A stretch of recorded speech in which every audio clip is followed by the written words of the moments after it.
You're tuning into Black and White Sports on YouTube. The no-holds-barred truth on sports.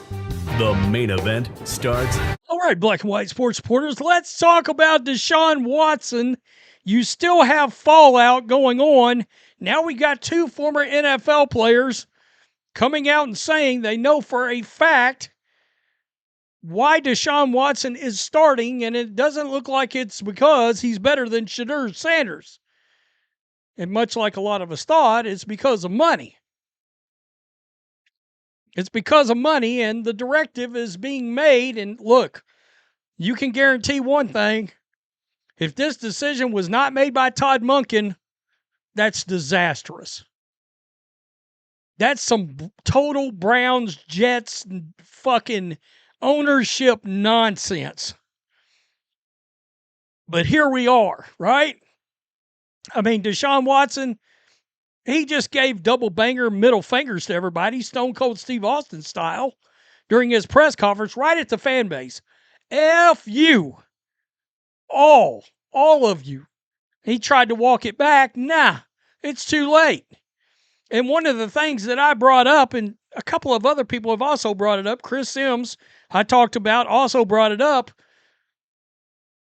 the fact that if he's bothered by the booing, if he's so mentally fragile, if he's so soft that the booing, by the way, of your performance, which has been putrid, never mind the 27 or 28 or 30 instances of you doing a unauthorized rub and tug. If the booing of fans because you haven't performed and lived up to a $230 million fully guaranteed contract, if that bothers you this much, how are we supposed to trust you as a starting quarterback in the NFL when the bullets are flying? That one sentence alone would have got his ass riding the pine. Riding the pine. Mark Schlereth talked about this on his podcast. Listen to this. People made excuses. Well, the ball was wet. I don't give a rip if the ball was wet. It's not how it works. You've got to be able to execute. I will say this, though. I think it's easier to transition from Watson to Shedeur after 5 or 6 weeks if it's not going well than it is going from Shedeur to Watson. And the other thing that concerns me about Watson, if he does get usurped, which I don't doubt that he will during the course of the season, what do you do with him? I mean, to watch his press conference and to see a guy who, for me, is not in touch with reality, upset because you got booed, upset because they cheered when you tore your Achilles, upset with the fan base. Dude, the fan base wants a winner. The fan base wants production for a guy who made, $230 million total guaranteed? The fan base deserves, in Cleveland, decent football. The fan base wants you. And you're my quarterback, and you're going to boo-hoo at the podium about the fact that it was disrespectful that the fan base booed you? The fan base has the right. They pay the tickets. They have the right to want a championship caliber football team. They have the right to want, forget about championship caliber, they have the right to want good football as opposed to the fact fucking competent football. How about just competent? Like top 18 quarterback kind of shit. Never mind trying to be a top 12 quarterback, just top 17 to 20 kind of shit. They haven't got that. This dude has been somewhere between 29 and below in the entire league. One could argue he's not a starting quarterback anymore. I think that argument's on the table. Factory of sadness that, has been the Cleveland Browns. And you haven't provided that from the time you signed that contract. You can sit there and boo-hoo about, I do charity work, and nobody cares. Nobody wants to hear it. They want to see production on a football field.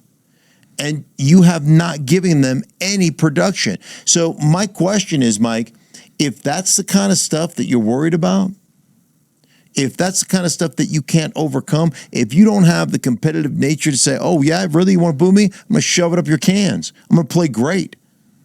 Then are you really ever going to amount to anything at the quarterback position at this point in your career when you're 30 and you really haven't played very much over the last few years? Exactly. Exactly. And then we come over here to RG3. Sources tell me Deshaun Watson was not Todd Monken's choice as a starter. Many in the building thought Shedeur Sanders was the right move for the team on and off the field after Watson attacked the fans. The Browns want Deshaun to play for his pay. This is all about his contract. LeSean McCoy, let's roll. I think Shedeur should stay there in Cleveland. He has the fans behind him. He has the players behind him. That's the first step. And I do know this. I got a little birdie over there. He has majority of the coaches over there. Who we don't have right now is the owner. Because the owner say, I can't have a backup making $47 million on the bench. There you go. The owner said, I can't have a backup making $47 million a year. The coaches are behind Shedeur. The fans are behind Shedeur. By the way, there's an odd movement of people, I guess, that vote on my side of the aisle pulling for Deshaun over Shedeur like he's some great, like Groper Cleveland's some great redemption story. Are you fucking kidding me? Dude is a total scumbag. I don't get it. Just because we vote on the same side of the aisle, I'm not in alignment with that thought process. I'm floored by that. I am. Just because you don't like Shedeur. Look, since Shedeur got drafted, and we all know, him and his daddy fucked up the draft process royally. But the kid has worked his ass off, and he's pretty much, for the most part, done and said all the right things to be able to try to get on the field. Does he still need polish on and off the field? With the way he talks, the way he carries himself, does he still need polish? Absolutely. Absolutely. But at the end of the day, do I think Shedeur Sanders is a scumbag? No, I don't. I think his father made some terrible decisions in the draft process for him on his behalf in where they thought he was going to be drafted and this, that, and the other. The fact that he didn't throw at the combine, all this stuff hurt him. But he has been working his tail off ever since. I mean, think about this. He went from the fourth quarterback on the roster for the Browns last year to really and truly he should be their starter right now. Think about that. He's worked himself up to at least the heavy conversation of it.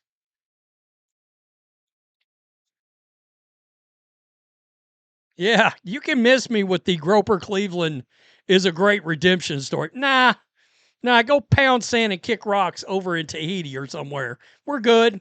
I don't need the Deshaun Watson comeback tour. I don't need that. I will take 12 Dylan Gabriels over to, Taylor Green. By the way, I think Taylor Green's playing tonight. I can't wait to see that shit. That dude is a physical monster. A phenom. Tell me what you think. Schlereth pulled no punches. He's right. The Browns fans are awesome. They deserve better than this bullshit. That shit is some Woody Johnson nonsense if there ever was. That is pure fucking David Tepper, Woody Johnson, Michael Bidwell, Jimmy Haslam. He's all right there in a big pot cauldron of dog shit owners. Tell me what you think. Peace. I'm out. Till next time. Thanks for watching the show. Be sure to like, comment, and subscribe. Be sure to tune in next time on Black and White Sports.